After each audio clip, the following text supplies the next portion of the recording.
lahko.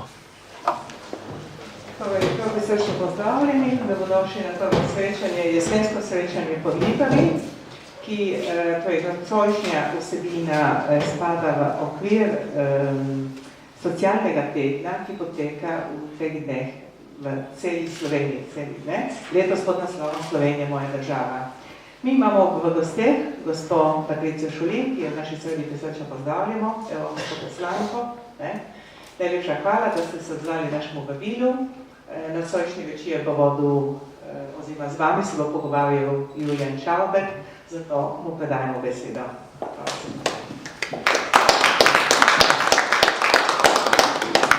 Ja, prav lep dober večer tudi z moje strani in tudi hvala poslanki Patriciji Šulin, da je sprejela naše povabilo, ki se lepo vklapa s to vsebino, ki jo letos obravnavamo v socialnem tednu, in to je seveda Slovenija moja država z vprašanjem na koncu.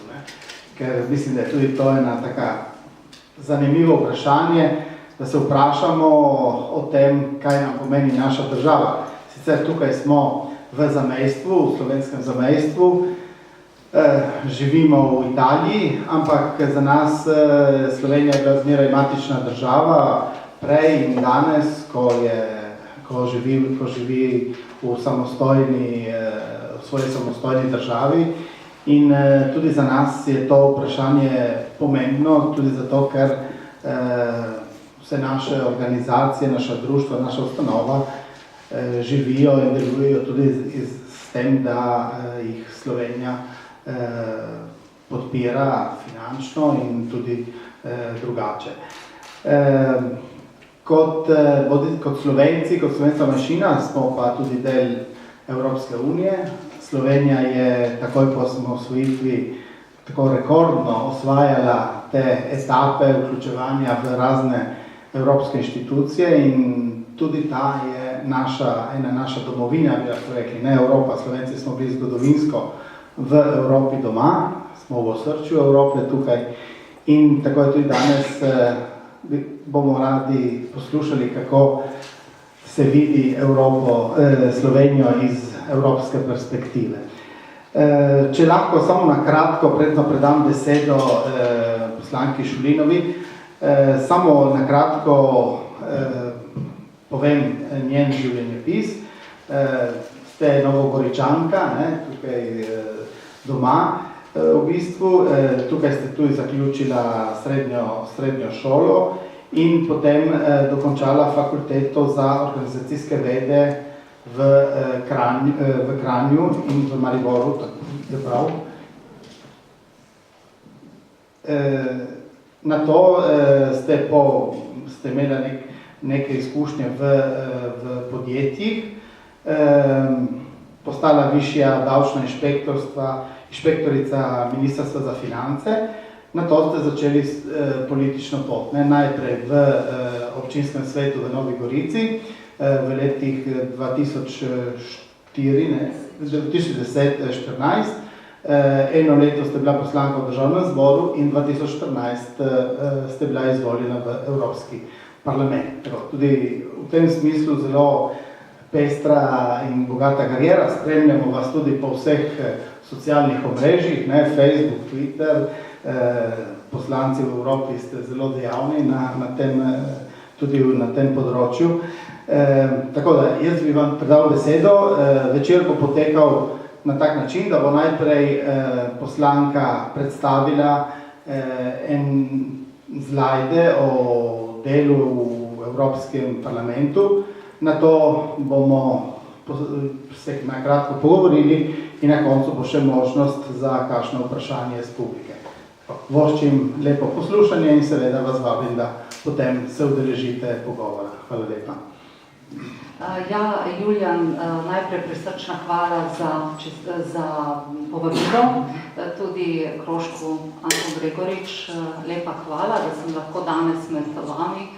Nekoliko, bom rekla, so nas presenetili ti okusi ob meji, ali pa ne.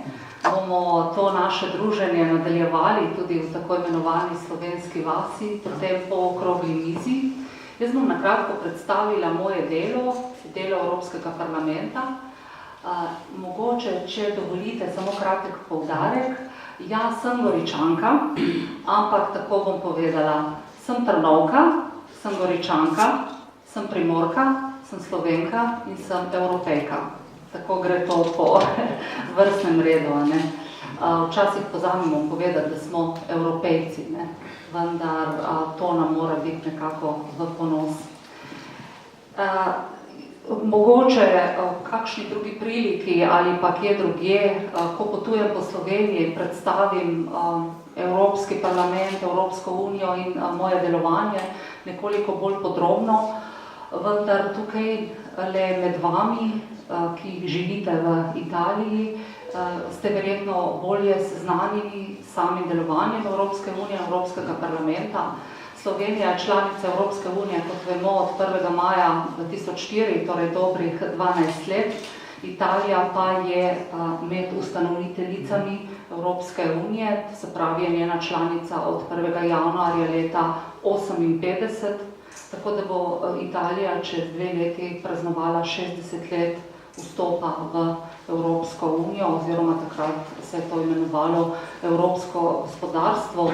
Tako da poleg Italije so bile ustanoviteljice tudi Francija, Nizozemska, Luksemburg, Belgija in Zahodna Nemčija. Če začnemo s pogledom na tale zemljevid članic Evropske unije, še zmeraj nas je 28. Kot vemo, je Britanija na referendumu izglasovala to, da si želi izstopa, vendar še vedno ni sprožila postopka za izstop iz Evropske unije, torej po 50. členu Lizbonske pogodbe mora Velika Britanija vložiti ta predlog, da se začne postopek izstopa iz Evropske unije, ki lahko traja 2 leti ali pa tudi več. Torej, Evropska unija šteje 0,5 milijarde prebivalcev. Imamo 2 sedeža Evropskega parlamenta, ne? Enega v Strasbourgu in drugi je v Bruslju. Včasih sprašujejo, zakaj moramo odhajati enkrat mesečno na plenarno zasedanje v Strasbourg, ker je seveda to povezano z stroški, ne? Vendar tam je bil sedež Evropskega parlamenta, torej prvi sedež Evropskega parlamenta in tudi Strasbourg vemo, da je mesto sprave, ne? Tako da med Francozi in Nemci. In še zmeraj lahko rečem, da sta v Evropski uniji, tudi v Evropskem parlamentu, ti 2 državi vodilni, ne, tako po številu poslancev, kot tudi po sredstvih, ki jih vplačata v evropski proračun, kot tudi po vseh funkcijah, ki jih zasedajo poslanci teh 2 držav. Zdaj, če se obrnem na slovenske poslance, kot vemo, nas je 8.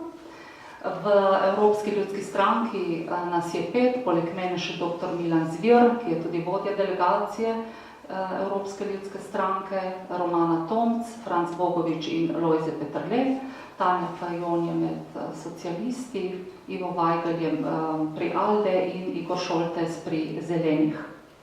Včasih nam očitajo, da smo premalo slišani, ne, da nas premalo slišijo Slovence v Evropskem parlamentu, vendar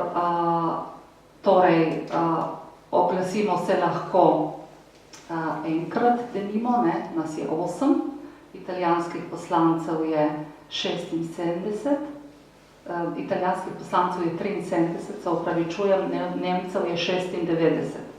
Tako da je to potem to razmerje tudi slišanosti, ne, v Evropskem parlamentu. Vse skupaj nas je 751, Evropska ljudska stranka najmočnejša, šteje 214 poslancev, smo pa v koaliciji z socialisti. Vendar tudi tukaj, tako kot v domačem slovenskem parlamentu, potekajo pogajanja pred vsako resolucijo, direktivo, uredbo in tako naprej. Tako da so tudi tam pogajanja včasih, bom rekla, tako na meji kdo bo zmagal, ne, med navednicami, in včasih tudi glasujemo vsi, torej različno se seveda poskuša še dobiti glasove ostalih strank, ki so v Evropskem parlamentu. Zdaj, ključni igralci v Evropski uniji so v tem trenutku znani, ne, spravi gospod Juncker je predsednik Evropske komisije, gospod Tusk, predsednik Evropskega sveta, gospod Schulz, predsednik Evropskega parlamenta, Nemec. Konec leta se bo po vsej verjetnosti predsednika Evropskega parlamenta zamenjalo, ker je tako pač v skladu z pogodbami, tako da sedaj potekajo kandidature in prijave tistih, ki želijo kandidirati za predsednika Evropskega parlamenta. Če smem samo se že ve, kdo so tako glavni kandidati za novega predsednika Evropskega parlamenta? Ja, kar nekaj imen kroži, ne. Mogoče vem bolj podrobne podatke glede poslancev Evropske ljudske stranke, vendar mogoče v tem trenutku ne bi še razkrivali imen, ker še niso tudi dokončna. Še slovenski kandidatovi? Tudi menda bo gospod Lojze Peterle poskušal kandidirati in se poteguje za morebitno predsedniško mesto, čeprav seveda bo to politična odločitev. Po drugi strani pa, kot sem prej povedala, smo v koaliciji socialisti, ne? In zdaj, če gremo pogledati stranke, iz katerih prihajajo, torej ključni v tem trenutku možje, ker žensk ni med njimi, ne. Gospod Juncker je EPP, ne. Tusk je EPP. V tem trenutku je Schulz socialist in če bi nekdo iz EPP-ja postal še predsednik Evropskega parlamenta, ne, bi Evropska ljudska stranka imela torej vse glavne funkcije Evropskega parlamenta v rokah, ne. Zdaj, s tem pa se bodo socialisti zelo težko verjetno strinjali, ne. V tem trenutku predseduje Slovaška, ne, to se pravi do konca leta, vsakih 6 mesecev se predsedovanje držav članic menja. Mi smo predsedovali v prvi Janševi vladi, tako da je gospod Janša predsedoval svetu Evropske unije leta 2008. Cilji Evropske unije so venomer isti, treba je na njih delati. Zame osebno je najpomembnejši mir, tako da je ta za voljo Evropske unije zagotovljen vse od druge svetovne vojne naprej. Sicer ustanovni očetje Evropske unije so to zasnovali najprej na gospodarski noti, vendar ves čas so imeli tudi to vrednoto miru pred seboj. Živimo v nemirnih, turbulentnih časih in prav ta vrednota mir je v tem trenutku mogoče se nekoliko zamajala in bo potrebno tukaj strniti vrste, se usesti z hladnimi glavami in razmisliti o marsičem, seveda skupaj tudi z Rusijo, z Ameriko, z NATO in tako z vsemi, ki bi morali sedeti za to mizo, da bi se kaj pametnega dogovorili brez orožja, ne, po diplomatski poti. Še nekaj o mojem delu v Evropskem parlamentu, zelo na hitro. Sem v 3 odborih, v enem sem polnopravna članica, tako je pač to v Evropskem parlamentu se imenuje, v odboru za proračun, kjer sem tudi ena izmed podpredsednic. Potem sem nadomestna članica v odboru za nadzor proračuna in v odboru za transport in turizem. Zdaj to podpredsedniško mesto je spet dano, ne glede na volitve po Dantovem sistemu. V trenutku, ko se je delilo 4. podpredsedniško mesto odbora za proračun, je spet imela Evropska ljudska stranka, ne, to mesto zanjo in v tistem trenutku tudi Slovenija.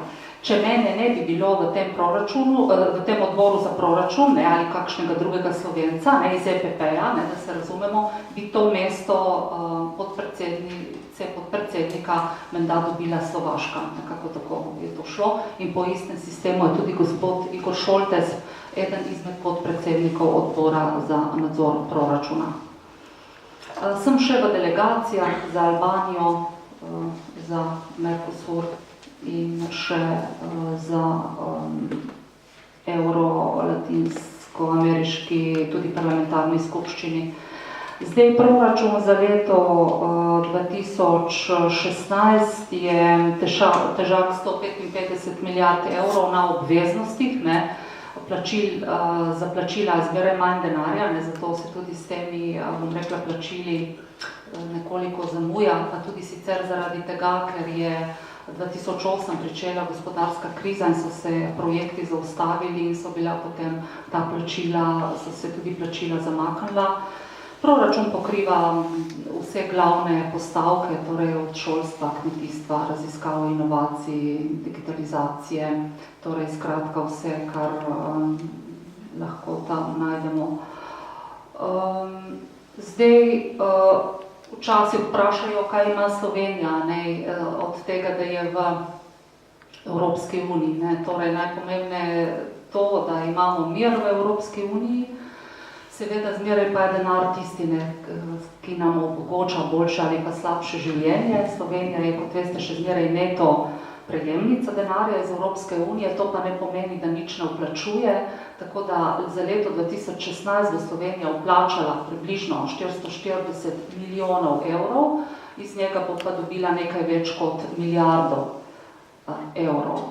Italija vplača v evropski proračun 15 milijard evrov, Nemčija vplača v evropski proračun približno 28 milijard evrov.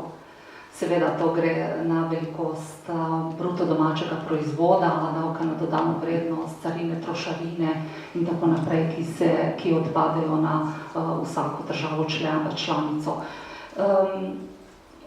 O proračunu leta 2017 smo že povedali, verjetno vas zanima tudi črpanje evropskih sredstev, ki je seveda potrebno pogledati na spletne strani tako Evropske komisije, kot tudi ministrstev v Sloveniji ali pa v Italiji, kateri projekti so razpisani, se nam prijaviti in tako kandidirati. Seveda to še ne pomeni ni nujno, da si tudi za te projekte, torej tudi, da ti komisija to odobri. Včasih pridejo k nam podjetniki misleč, da v Evropskem parlamentu ne odločamo o tem, kateri projekt bo podprt, in da mi dajemo ta denar oziroma o tem odločamo, vendar je to Evropska komisija. Torej Slovenija ima tudi Evropsko komisarko, gospo Bulčevo, na resorju za transport, za promet. Vsaka država članica je upravičena do enega komisarja, tako da imamo 28 komisarjev. Zdaj verjetno tudi ni občine, vsaj v Sloveniji, ki ne bi nekaj zgradila iz evropskega denarja ali pa si pri z delom tega denarja pomagala, da bi prišla do dokončanja projektov.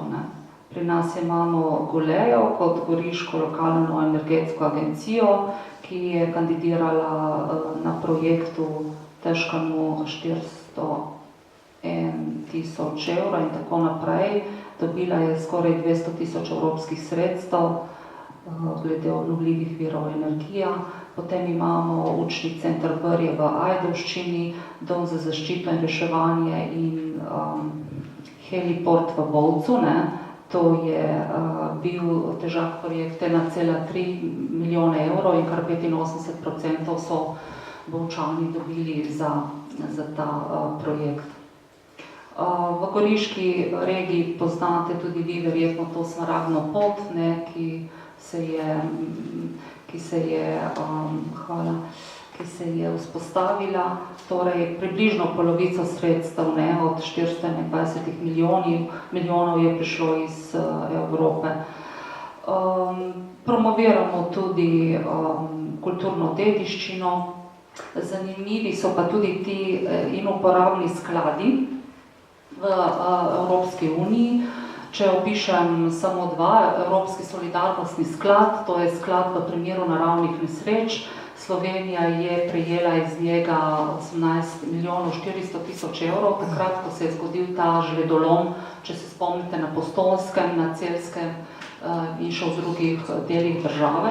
Sicer je bila škoda ocenjena na skoraj pol milijarde evrov, ne? Vendar po vseh teh kriterijih, ki jih ima Evropska komisija, je bila Slovenija upravičena do 18 milijonov. Takrat je dobila tudi Italija in Grčija v približno istem času ta sredstva iz solidarnostnega sklada zaradi poplav, ki ste jih imeli, so jih imeli. Bila sem poročevalka za Evropski parlament za ta sredstva, vendar ta, bom rekla, to dokumentacijo in vse pošlje v Evropski parlament, na odbor za proračun Evropska komisija. Seveda mi poslanci lahko o tem tudi odločimo drugače. Evropski sklad za prilagoditev globalizacije je tudi zelo pomemben sklad, kajti gre se za sklad, ki pomaga tistim podjetjem, kjer so torej bili delavci odpuščeni zaradi izgube delovnih mest, zaradi vpliva globalizacije. Tako da je tudi že Lufthansa zaprosila za ta sklad, pa tudi belgijske telekomunikacijske firme. Slovenija bi iz tega sklada lahko večkrat črpala, seveda od 2024 naprej, vendar je žal to izkoristila le v primeru Mure. Če se spomnite, smo takrat dobili sredstva iz tega sklada. Tukaj so res da določena tudi pravila, ko gre za izgubo več kot 500 delovnih mest, vendar ko gre za državo članico, ki je majhna, ki ima tudi prebivalstvo neštevilčno, torej tako kot za primer Slovenija, pride tudi država upravičena do teh sredstev, tudi ko gre za manjše število delovnih mest, kot je 500 denimo. Mogoče še na kratko o TTIP-u ali o čezatlantskem trgovinskem sporazumu, okrog katerega se dviga toliko prahu. Državni zbor Republike Slovenije je prejšnji teden oziroma v tem tednu nekako ta TTIP z nekimi priporočili o previdnosti ta TTIP podprl oziroma podprl pogajanja sveta o TTIP-u. Pogovarjajo se Amerikanci, Evropejci, šlo bi naj za veliko trgovinsko, bom rekla, izmenjavo, poslovanje, kar naj bi okrepilo evropsko gospodarstvo, pa tudi ameriško. Tukaj so se oglasili okoljevarstveniki, vendar Evropska ljudska stranka ne bo, bom rekla, podprla tega sporazuma, vkolikor bi se nižali tako okoljevarstveni standardi, kot tudi standardi glede zdravja, prehrane in tako naprej, kajti v Evropi, tudi v Sloveniji imamo te standarde k sreči na zelo visoki ravni. O tem se pogovarja komisija, ne mi. Proceduralno pa gre to tako, da ko bo TTIP prišel v parlament, ga Evropski parlament sprejme ali pa zavrne, in tudi če ga sprejme, to še ne pomeni dokončnega sprejetja tega TTIP-a, kajti odšel bo v vseh 28 držav članic. Imamo pa do zdaj že enih 34 takih trgovinskih sporazumov, med njimi je tudi CETA s Kanado, z Japonsko in še z veliko drugimi čezoceanskimi državami, vendar najbolj tak sporazum, ki je dvignil prah, je bil TTIP in tudi CETA. Zdaj še na kratko mogoče o Brexitu, ki se je zgodil v Veliki Britaniji. Žal se je Velika Britanija odločila, da bo izstopila. Takoj naslednji dan smo lahko vsi spremljali, kako je pretežno mladi del populacije to obžaloval, pozival celo k ponovnemu referendumu. Postopkovno sem že nekaj omenila, pogajanja bodo dolga, trda.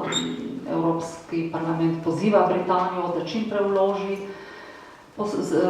postopek po 50. členu Lizbonske pogodbe.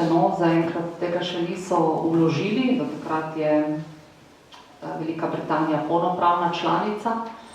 V evropski proračun, ki je težak okrog 150 milijard evrov, Velika Britanija vplača skoraj 17 milijard evrov. in bo vplačevala in prejemala iz evropskega proračuna, dokler bo država članica, in tudi evropski poslanci, evropski komisar imajo, bom rekla, vso pravico do svojega delovanja v Evropskem parlamentu, dokler se ta postopek izstopanja zaključi. Če vas lahko vprašam, mislim, da Evropska ljudska stranka ima angleške poslance v svoji sredi, verjetno ne. Ne, mi nimamo nobenega. Jih imajo pa socialisti in seveda skrajno levi in desni. Ne. Evropska ljudska stranka pa nima nobenega. Ja. Predsednik Evropske ljudske stranke je gospod Weber, Martin Weber, tudi Nemec. Tako da so Nemci resno tukaj paradni konji, ampak kako že pravijo, ukazuje tisti, ki ima denar. Ne? Kot smo prej slišali, Nemčija vplača največ v evropski proračun, to pa za voljo tega, ker ima tako dobro, bom rekla, tako dober bruto domači proizvod napram drugim državnim članicam. Seveda tudi v Nemčiji ne teče vse tako, kot je teklo, ne? Ampak vendarle ostajajo zaenkrat čezmeraj gonilna sila. Zdaj bomo počasi prišli tudi na Schengen, ne, ki je bil v tem času migrantske, begunske krize zelo, bom rekla, ogrožen in bom rekla, tudi Slovenija je to področje slabo nadzorovala, slabo varovala naše notranje meje, takrat ob pretoku beguncev čez naše ozemlje v Avstrijo. Lahko bi jemali prstne odtise, ne morali bi jemati prstne odtise, no, se sicer ni bila samo Slovenija tista, ki jih ni jemala, tako da so se potem med begunce in migrante infiltrirali tudi teroristi, ne, in tudi za voljo tega imamo verjetno sedaj skoraj zagotovo povečano število terorističnih napadov. Ta velik porast pritoka beguncev in migrantov k nam je zaradi seveda izvora vojen v Siriji in v Iraku. Vojne še ne pojenjujejo, tako da se napovedujejo novi vali, ki gredo v 10 milijone. Zaenkrat Turčija to nekako uspešno v tem trenutku regulira, po drugi strani pa Turčija oziroma Erdogan izseljuje Evropo z marsičem, tudi z vizijsko liberalizacijo, seveda tudi z evropskimi sredstvi. Turčija je že dobila 3 milijarde in nekaj evropskih sredstev, zahtevajo jih še več, ne. Seveda za nastanitvene centre in tako naprej. Ne. Za te zadeve ne bi šel denar. Ne. Če se obrnemo še na mlade v Evropski uniji, lahko rečemo, da jim ni ravno z rožicami postlano. Na celotnem področju Evropske unije kar 7 milijonov mladih brezposelnih do 25 let. Zato bo potrebno nujno nekaj narediti. Kdor je poslušal plenarno zasedanje v septembru, je Juncker napovedal zagon Evropskega sklada za strateške naložbe, ki je bil do leta 2018 predviden z 316 milijardami, kjer naj bi spodbudili tudi privatni sektor, da bi začel investirati.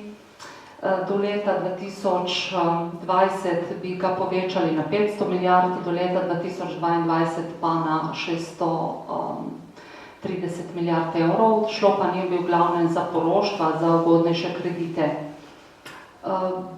Sredstva so bila namenjena prvenstveno za infrastrukturne objekte, pa tudi za projekte, pa tudi seveda za vse tiste projekte, ki so smiselni, ki pomenijo dodano vrednost.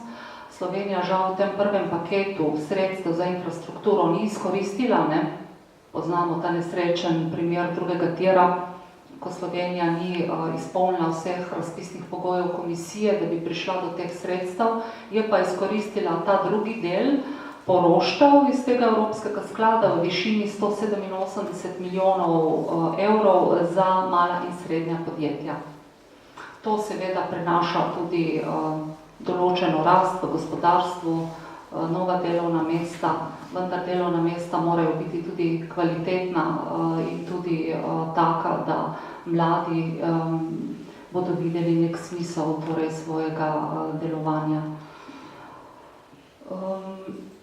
Tukaj na našem območju imamo to Evropsko združenje za teritorialno sodelovanje iz ETS. Jaz mislim, da dobro deluje, sicer smo mislili, da bo hitreje zalaufalo, če rečem po domače, vendar je tudi tukaj potrebno veliko birokracije, projektov, pravih, ki jih potem tudi seveda Evropska komisija, kot sem že povedala, požegna, da pridemo do tega denarja, tako da se tukaj deluje na področju zdravstva in turizma. 10 milijonov evrov je razdeljenih pol in pol. Vse je to tako potem razdelilo. Tako da do leta 2020 so ti dogovori stekli. Zdaj mogoče še nekaj o mojem delovanju na drugih področjih. Evropski poslanci postavljamo tudi predloge, pobude, vprašanja komisiji in dajemo tudi predloge za resolucije za različna področja. Eno takih, kar je bila moja pobuda, kateri so se pridružili tudi ostalih 7 slovenskih poslancev, je bilo to glede otežene uporabe radijskih frekvenc na Primorskem. Se verjetno to ste brali v Primorskih novicah ali pa v Primorskem dnevniku. Kot vemo, pri nas vse te italijanske frekvence motijo na Goriškem do nekega, bom rekla, širšega gorno celo ozemlja, tudi hriboviten delu.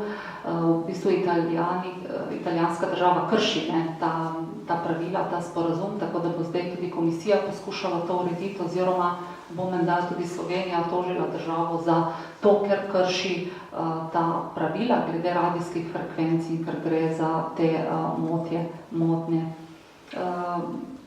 Ti glavni poudarki plenarnih zasedanj v zadnjem letu smo jih že skozi mojo predstavitev povedali. O septembrskem plenarnem zasedanju sem tudi na kratko opisala ta Junckerjev govor, tako da do konca leta nas čaka še veliko, tudi na področju davkov, okolja, enotnega trga.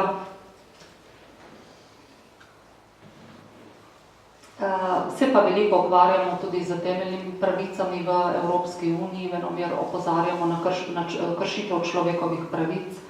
Predvsem otroci in ženske smo še zmeraj tista populacija, kjer se nad nami vrši še zmeraj največ nasilja. Evropski parlament je prejel tudi Nobelovo nagrado za mir leta 2012. Nagrado Saharov se podeljuje za ljudi, ki naredijo veliko na tem področju tudi v državah tretjega sveta. Tako da je bil leta 2014 gospod Mukwege, ginekolog, ki se že celo svoje življenje ukvarja z posiljenimi deklicami in ženskami. Ginekolog je, pa tudi Badavi lansko leto, bloger, ki so ga zaprli, mislim, za kar 10 let, ker je kritiziral tamkajšnjo oblast. Slovenci smo ponosni na uvrstitev filma Razredni sovražnik Roka Bička na filmsko nagrado Lux. Prišli so filmi vseh držav članic, 3 so bili med ožjimi, so prišli v ožji izbor, med njimi tudi Razredni sovražnik, tako da je takrat v parlament prišel Rok Biček za svojo ekipo, nagrade ni prejel, nagrado je prejel Fila Najda, ampak za nas Slovence je bila to kot nekakšna zmaga, za nas tako mala država z tako perspektivnimi mladimi režiserji, scenografi in igralci. Prej smo se pogovarjali o gospodu Bavčarju, bil je razglašen za državljana Evrope. Še ostale dogodke, ki jih lahko evropski poslanci organiziramo v Evropskem parlamentu. Jaz sem se lansko leto novembra odločila, da povabim idrijske kleklarice in so imele cel teden razstavo v Evropskem parlamentu, tako da se tudi na tak način promovira Slovenija. Pridružila sem se tudi pisni deklaraciji Amber Alert Europe. Gre za organizacijo, ki pomaga policiji pri iskanju pogrešanih otrok. Namreč letno je v Evropski uniji pogrešanih kar 250.000 otrok, ki prečkajo mejo, in če se otroka ne dobi, pogrešanega otroka dobi v 3 dneh, je najpogosteje ga dobijo mrtvega z odvzemom organov ali kako drugače pohabljenega, to ne pomeni, ne, da zdaj da 250.000 otrok doživi tako usodo. Ne. Zato se je ustanovila ta mreža, da policija ima še dodatno pomoč pri iskanju pogrešanih otrok. Veseli smo tudi vsakega obiska Slovencev v Evropskem parlamentu. Vi pridete v oktobru, moja pisarna, vas gostim, pisarna gospe Fajoni, Vajgl tudi bo nekaj prispeval, zato imamo sredstva, tako da kdor se organizira, ste vabljeni. Sicer jaz imam vse polno do konca leta 2017, tako da je zanimanje za prihod v Bruselj, v Štrasburg ali pa v Luksemburg veliko. Po terorističnih napadih sicer malo manj. Takrat, ko se je zgodil teroristični napad v Bruslju, so nam skupine tudi kar množično odpovedovale, a ne obiske, kar je logično, da se ne boš prišel za izlet izpostavljati, ker se ni vedelo, v katero smer bo zadeva šla. Pri evropskem poslancu lahko tudi študent stažira za 1 mesec, 2 meseca ali več mesecev, odvisno kako so potrebe in kako se poslanec odloči. Jaz vsak mesec skoraj da imam enega študenta ali študentko iz Slovenije, med vami je tudi bivši stažist, tako da bo kasneje mogoče povedal kaj več o teh izkušnjah. Stažiral je pri poslancu Peterletu. Mi smo z vsemi zadovoljni, to so perspektivni mladi ljudje, takoj se znajdejo že v sami zgradbi. V Evropskem parlamentu je zaposlenih 8.000 ljudi in približno 400 Slovencev. To je v bistvu mesto v malem.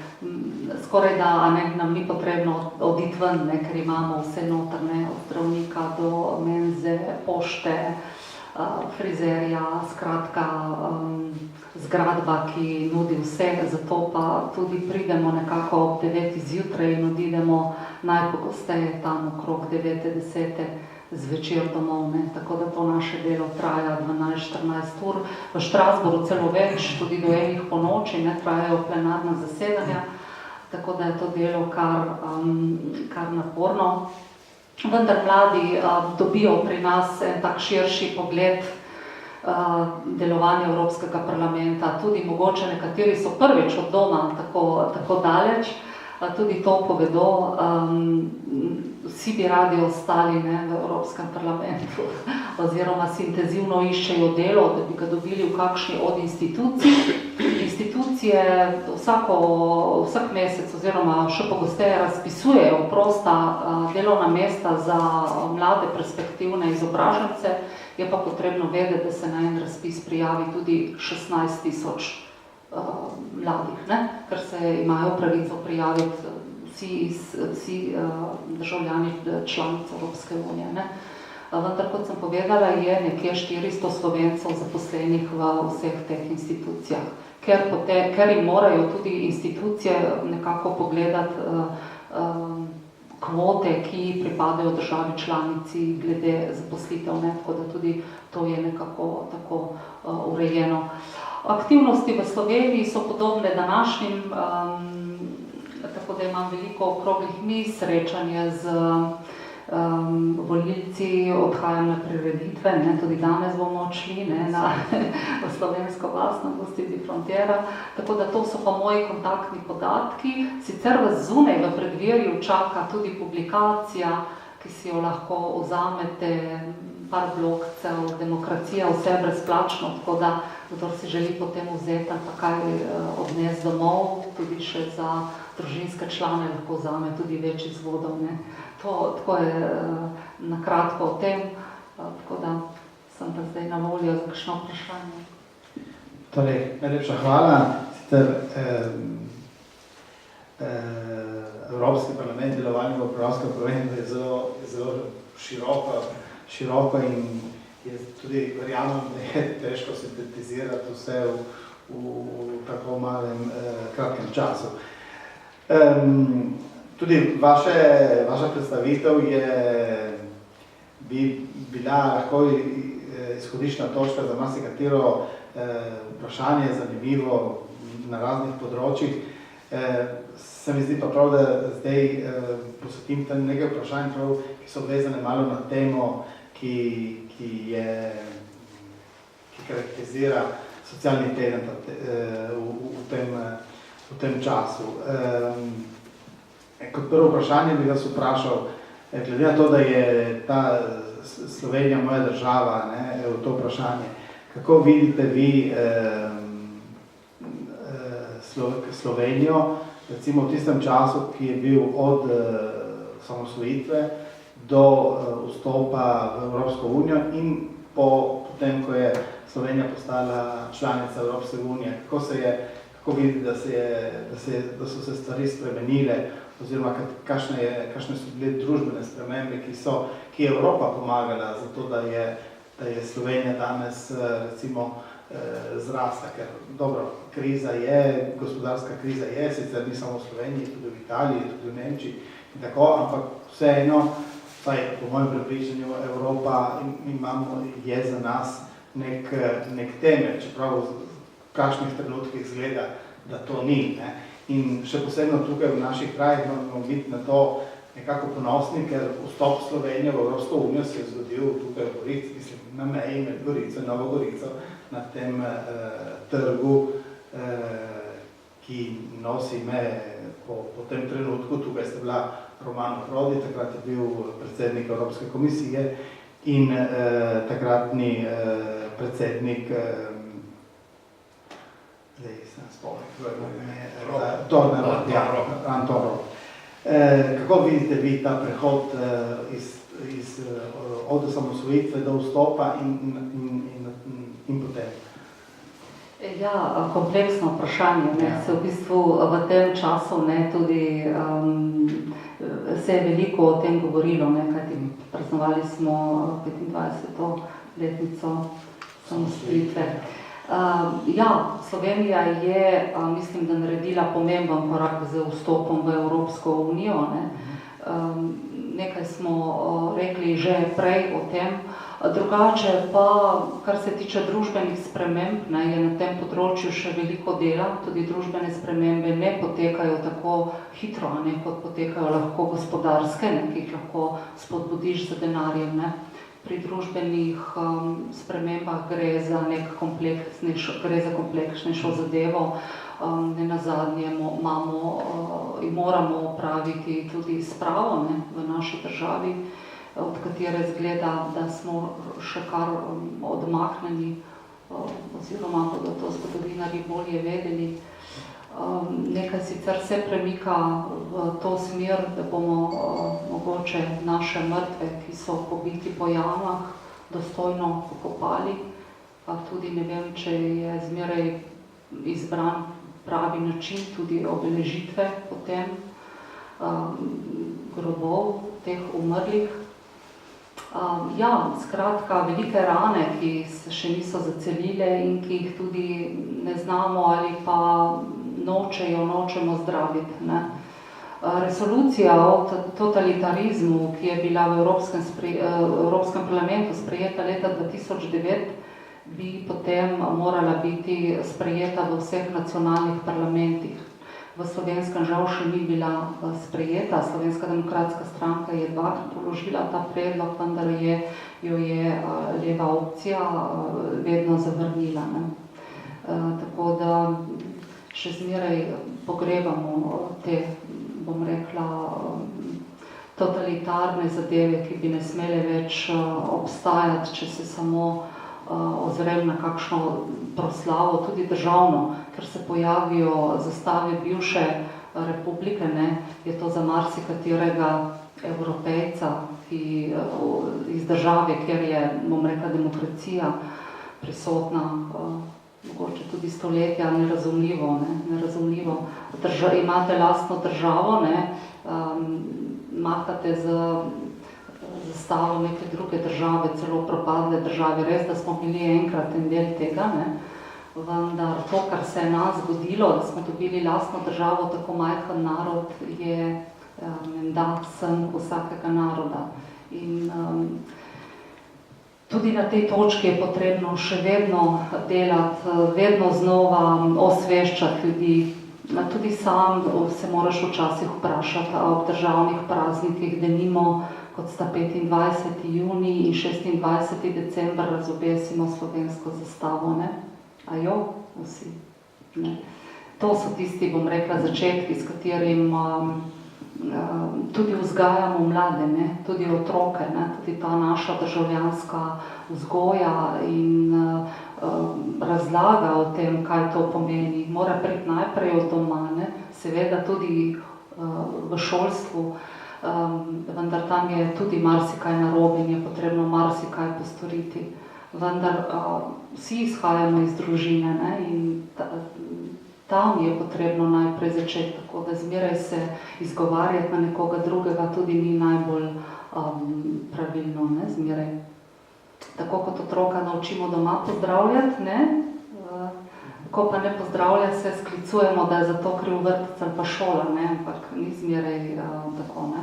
Tako da moramo začeti pri sebi, v lastni družini in ta družbena situacija se bo postopoma, upam, izboljševala in šla v smer domoljubja. Že, ki ste zaključila s domoljubjem, domoljubje je na zavest v samem sebi, bi vprašal, kako ocenjujete vi zdaj zavest v Sloveniji, zavest o lastni državi in seveda zavest o tem, da smo del Evrope, da smo Evropejci. Kako visoka je, oziroma kako kakovostna je ta zavest pri Slovencih? Zavest pri Slovencih, da smo Evropejci, da smo del Evropske unije, je zelo nizka, ne? To priča tudi zelo nizka volilna udeležba na evropskih volitvah, ne?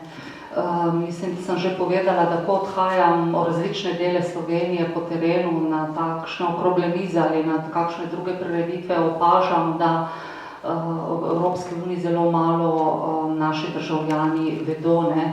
Tudi zmeraj vprašajo, pa kaj smo tam, vse nimamo nič od tega, ne? Ampak če samo ponovim številke, ne? Letos bomo vplačali 440 milijonov evrov, prijeli bomo milijardo, ne? Tako da verjetno že te številke povedo, da se nam iz gospodarskega vidika, ne, splača, ne, biti v Evropske uniji, da ne govorim o vseh drugih zadevah, ki jih skozi Evropsko unijo lahko pridobimo, ne. Tudi en tak zanimiv projekt je Erasmus, ne, ki ga verjetno mladi zelo dobro poznate, to je izmenjava študentov, štipendije in tako naprej. Tako da Evropska unija ponuja ogromno vsega, ne. Kako vidite, kakšni so uspehi slovenskih poslancev v Evropskem parlamentu? Tako sicer nekaj ste že omenili, ampak še kakšnega tudi recimo od vaših kolegov, taki, ki recimo jih je vredno poznati, ne? Zdaj, kot ste povedala, v Evropi so države, ki so bistveno večje od Slovenije, ampak kaj ocenjujete tako, da so Slovenci znali v Evropi doseči zase, seveda in tudi za ostalo Evropo? Ja, vsi smo, mislim, da zelo aktivni in tudi vsi do sedaj so bili zelo aktivni, ne, pa treba povedati, da se o dokumentih, o katerih se odloča v Evropskem parlamentu, je potrebno prepričati vseh 750 ostalih kolegov, denimo, ne, oziroma se o tem odloča znotraj političnih skupin.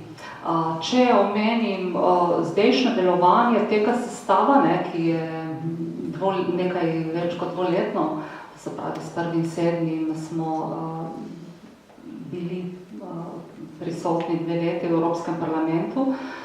Denimo dr. Milan Zver je poročevalec za Erasmus, za Evropski parlament, to se pravi, ima kar veliko vpliv na to, kako bo program potekal, kako bodo sredstva dodeljena, za katere namene in tako naprej. Kolegica Romana Tomc je vključena v 2 komisiji, in sicer za takse, to se pravi za te davčne utaje, ki so bile ugotovljene v Luksemburgu in še kje, in sedaj v Panama Papers, ne, se pravi je v tej komisiji, ki bo ugotavljala torej morebitne davčne utaje skozi te papirje. V teh 2 odborih je tudi Tanja Fajon. Ivo Vajgl veliko dela na zunanji politiki, tudi Lojze Peterle. Lojze Peterle je tudi veliko na zdravstvu, predvsem na področju raka, je tudi predsednik neke te, bom rekla, parlamentarne skupine za zdravje in bil je, mislim, da že 2-krat zapovrstjo, ali celo 3-krat, 2-krat, mislim, da najbolj perspektivan in, bom rekla, uspešen poslanec na področju zdravja. Z Igorjem Šoltesom sva aktivna na področju za nadzor proračuna, ker sva tukaj kjer sva oba tudi člana, tako da sodelujemo skupaj z OLAF-om in ostalimi nadzornimi organi pri kontroli, ali so evropska sredstva dobro in v skladu z pravili porabljena. In veliko je še tega, tako da smo med aktivnejšimi zagotovo, tudi zato mogoče, ker prihajamo iz male države, ker nas je malo in včasih se mi zdi, da smo aktivnejši in glasnejši kot poslanci iz številčnejših skupin. Še eno vprašanje povezano s tem. Enkrat, oziroma 2-krat sem bil že v Evropskem parlamentu, obakrat so nam razložili, da je vzdušje oziroma sodelovanje med poslanci tudi različnih skupin bistveno bolj označeno oziroma s sodelovanjem kot pa v lastnih državah.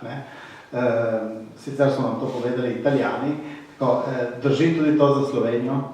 Ja, to drži tudi za Slovenijo, ne zmeraj v vseh primerih, ko gre za ideološka, bom rekla, ko gre za ideološke zadeve zagotovo, mi torej desničarji ostajamo na svojem polu, levičarji na svojem, sicer pa, ko gre za ekonomske zadeve, smo pa poenoteni, tako da se tudi nekajkrat letno sestanemo, torej vseh 8 slovenskih poslancev se sestanemo, se dogovarjamo tudi okrog državljanstva Evrope oziroma predlogov za državljane Evrope, tudi zaradi kakšnih drugih projektov. Sicer pa imamo poslanci iz Evropske ljudske stranke, torej nas 5, ker je dr. Milan Zver tudi vodja delegacije, redno pred vsako plenarno sejo, sestanek, tako da predebatiramo o glasovanju, o dokumentih, ki se tam sprejemajo, tako da vsak od nas, glede na odbor, v katerem smo, potem si pomagamo in si, bom rekla, tudi vzamemo čas za te strokovne zadeve.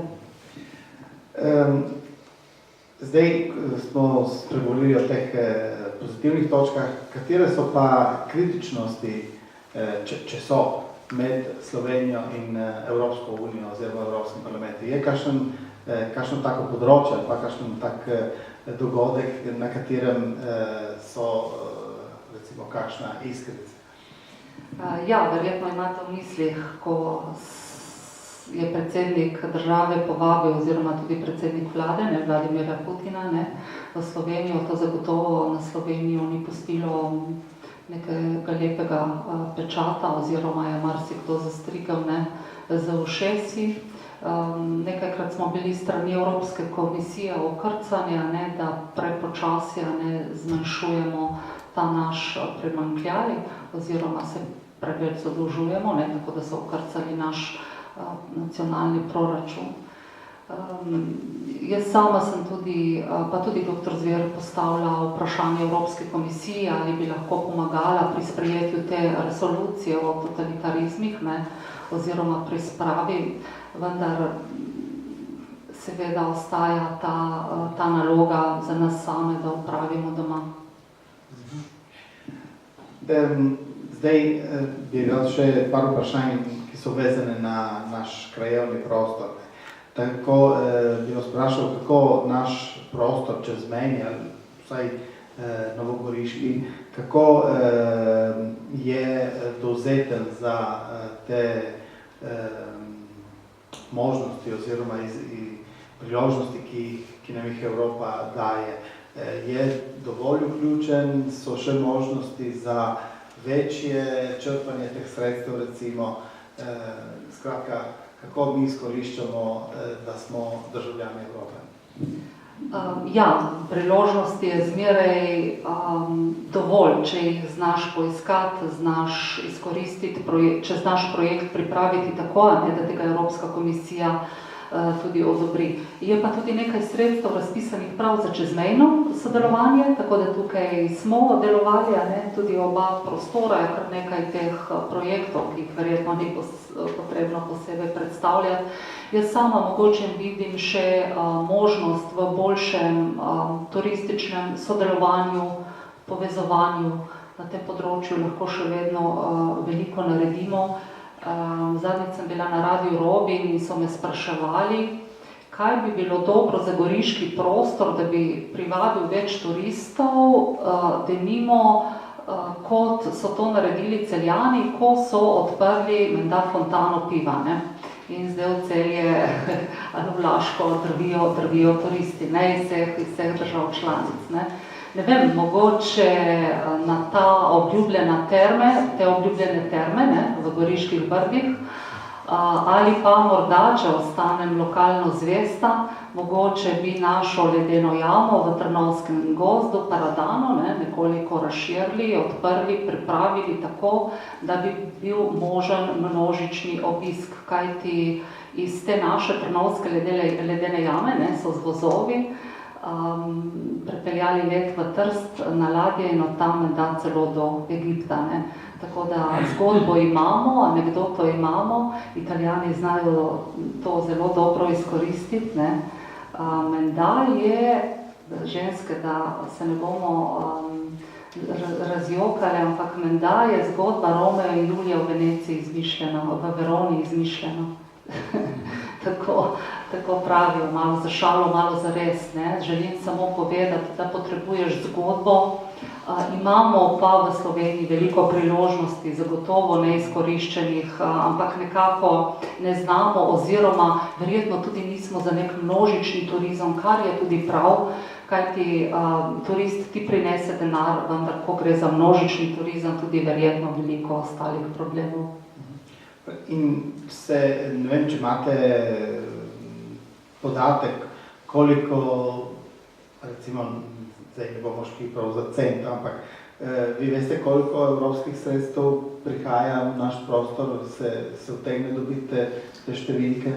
Ja, zdaj prav po, bom rekla, regijah, če to imate v mislih, bi morali pogledati, ne, občine v statistični regiji, da bi se to lahko izračunalo. Ne, žal tega podatka nimam, ne. Dobro, jaz recimo ta pogovor bi tako zaključil, bi zdaj dal besedo še publiki. Se mi zdi, da seveda nismo izčrpali vseh argumentov, ker jih je veliko in ogromno.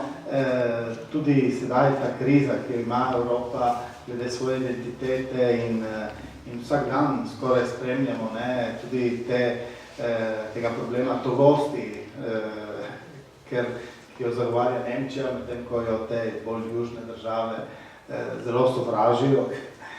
Bi bila tudi ena druga zanimiva tema, ampak mislim, da smo nekoliko smo šli v to vprašanje, tako Slovenija, moja država, v tej evropski luči, ne, se mi zdi, da vsekakor je danes tudi eno vprašanje, ki je pomembno, ne, tudi spričo vseh težav. Jaz upam, da bo Evropa in Slovenija z njo prebrodila te čase, da bomo vsekakor znali dobiti eno sintezo, ne, tudi s to višegrajsko skupino, ki se upira enemu sprejemanju oziroma eni solidarnosti pomoči pri tej migracijskem valu teh beguncev. Bi se vam zahvalil za kar ste povedali in prvi je prosil za besedo gospod Pavlin, samo moment, da predam mikrofon. Ja, torej, bi najprej se zahvalil. Čestitev tudi gospe evropske poslanki za njeno prizadevanje, za njeno smo videli zelo široko zasnovano delovanje, zelo aktivno in koristno za našo skupnost. Bi postavil samo nekaj vprašanj. Torej, celo poletje smo sledili problemu drugega tira Divača Koper. Minister je bil na prepihu, bil je problem finančnih sredstev, kako ne se to financira in tako naprej.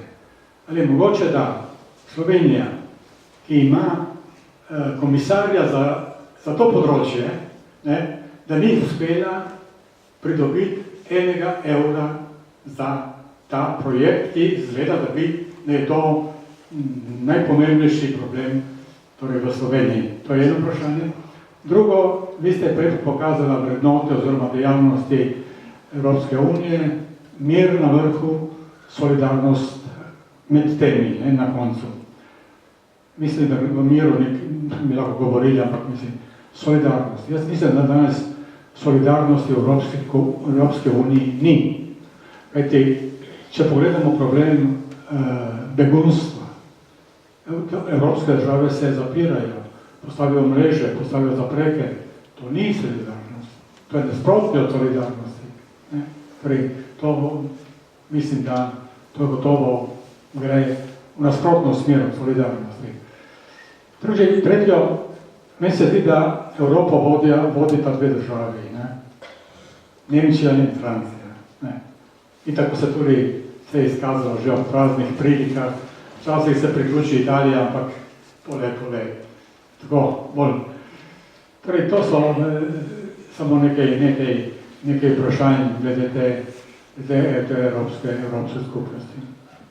Ja, hvala za vprašanje. Sem pravzaprav vesela zanje, ker nisem vsega prej omenila.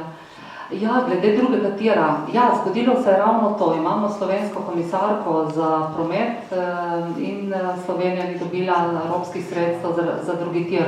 Ampak za to ni kriva komisarka, ne? Ona ni komisarka za Slovenijo, ne komisarka za vseh 28 držav članic. In ravno tako mora Slovenija kot druge države članice izpolnjevati vse razpisne pogoje za pridobitev sredstev, kot kdo drugi, ne glede na to, ali ima tam komisarja ali ne. Mislim, da je gospa Bulčeva veliko pomagala pri tem, da bi prišlo do teh sredstev, vendar naše ministrstvo ni zadostilo vsem razpisnim pogojem, ni dobilo javno-zasebnega partnerja, kar je bil pogoj za pridobitev teh sredstev, in ni pridobilo gradbenega dovoljenja. Tako da je potem komisija ocenila, da razpisnim pogojem torej se ni zadostilo v celoti in denarja nismo dobili. Sedaj imamo gradbeno dovoljenje, ki se bo v veljavi 3 leta, ne? Kako bo pa z sredstvi in z javno-zasebnim partnerstvom, je pa drug problem. Ne? Je pa drugi tir pomemben, potreben tudi zaradi razvoja, samega razvoja Luke Koper in še zaradi kakšnih drugih zadev. Ne? Ali bo prišlo do gradnje, ne, še zmeraj v vprašaju, čeprav Ministrstvo za gospodarstvo in slovenski proračun je ta drugi tir vključilo v svoje dokumente. Kar se tiče solidarnosti, imate prav, vendar tukaj bi bila mogoče malo previdna. Ne? Pomagati da, vendar tistim, ki so pomoči potrebni. Po mednarodnih pogodbah so države članice dolžne pomagati najprej beguncem in tistim, ki izpolnjujejo torej azilno zakonodajo. Mi pa imamo več kot je beguncev, ne, je prišlo v Evropo, je prišlo več migrantov. Ne. Migranti so torej kategorija, ki prihaja iz ekonomsko perečih področij, ne. Begunci so pa tisti, ki prihajajo k nam iz vojnih področij. Ne. In tudi koliko teh ljudi potem sprejet med nas vse. Ne. Torej nas je, kot smo prej slišali, približno 0,5 milijarde, ne. Koliko torej sprejet, da zavarujemo svojo kulturo, da zavarujemo vse, kar se nam pritiče, ne, svoje navade, pravice in tako naprej. Ne. Govorimo o integraciji teh ljudi, ne, ki je zelo težka. In koliko bi se morali mi prilagoditi, da bi lahko sobivali. Ne. Tako da to je zmeraj dilema, veste. Mislim, da se je Angela Merkel takrat prenagnila ob začetku te krize in storila napako, kar je tudi sedaj priznala, ko je tako zelo na široko odprla vrata tem ljudem v Nemčijo. Ne. Sicer to plačuje zdaj seveda CDU, stranka nemška z ceno na volitvah, ne, ker kot veste so bile volitve v Berlinu, ne, ampak tam je CDU, mislim, da zgubila 10-12%, kar je ogromno. Ne. Tako da ljudje, državljani, ki odgovorijo na tvojo politiko, ne, in zagotovo ni bila prava. Še eno vprašanje ste postavili? Ja, tisti dve državi, ki vodita Evropsko. Ja, jaz upam, da vodijo tista, ki predseduje, ne? Zdaj je Slovaška in da smo jo 2008 prvega pol leta vodili mi.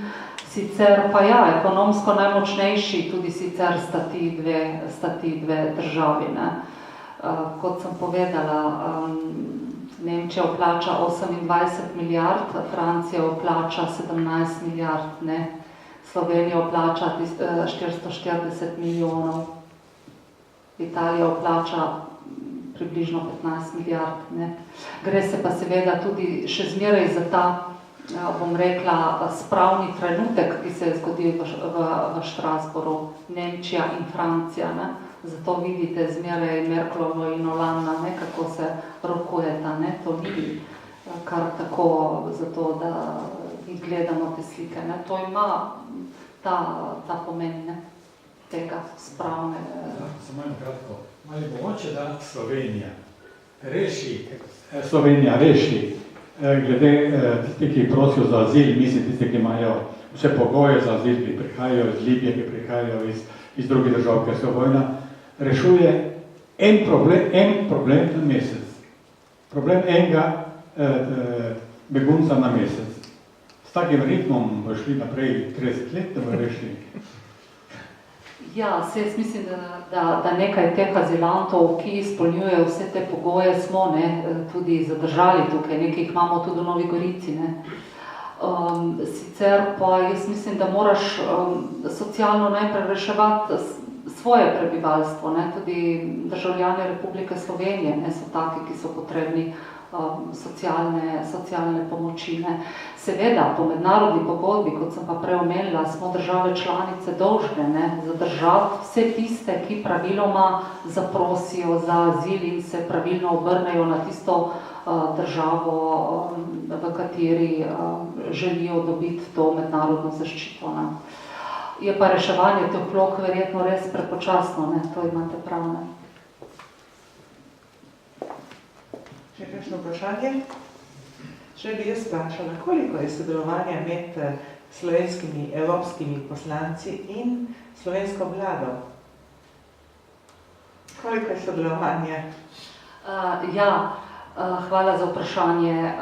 Slovenska vlada prihaja v Evropski parlament, tako sam predsednik vlade, kot tudi ministri, in ko so v Bruslju ali v Strasbourgu, seveda po svojih opravkih, se potem z njimi dobimo. Ne. Tukaj gre bolj za izmenjavo mnenj o domači in evropski politiki. Lahko tudi pomagamo pri navezavi kakšnega kontakta, ne. Ampak kaj več kot to niti, bom rekla, pristojnosti nimamo mi, ne, doma in niti oni ne v Evropskem parlamentu. Ne. Se pa pogovarjamo o marsičem. Dobro, če ni nobenega drugega vprašanja, bi potem zaključili, ne, se gospej Šolin iskreno zahvaljujemo za nocojšnje večer, za veliko informacij, ki smo jih dobili, ne.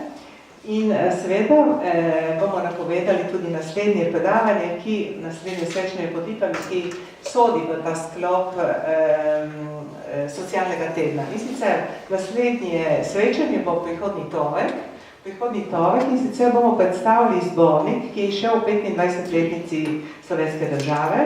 In sicer bomo imeli v gosteh avtorje, Boštjana Foglana, Ožbeja Peterleta in Marka Blažiča. To so trije mladi politiki, lahko rečemo. Ne? Torej, to in še nekaj bi rada omenila, gospa je prej omenila doktorja Evgena Bavčarja, ki je bil nagrajen. Torej, mi doktorja Evgena Bavčarja bomo imeli tukaj v sredo ob 18. uri, mu bomo odprli razstavo ob njegovem življenjskem jubileju. Namreč mesec 2. 3. oktobra praznuje 70 let in zato bo pri nas imel razstavo potem tja do konca meseca novembra. Torej, hvala lepa vsem za nocoj. Mi smo rekli, da namesto, da bi ponudili kozarec vina kot običajno imamo tukaj, da se veselimo v slovensko vas, v okviru teh okusov ob meji in bomo tam lahko še nazdravili in poklepetali. Hvala lepa vsem in lep večer še naprej, ne? Hvala lepa za povabilo. Gremo skupaj, ne? Kako? Ja, lahko noč.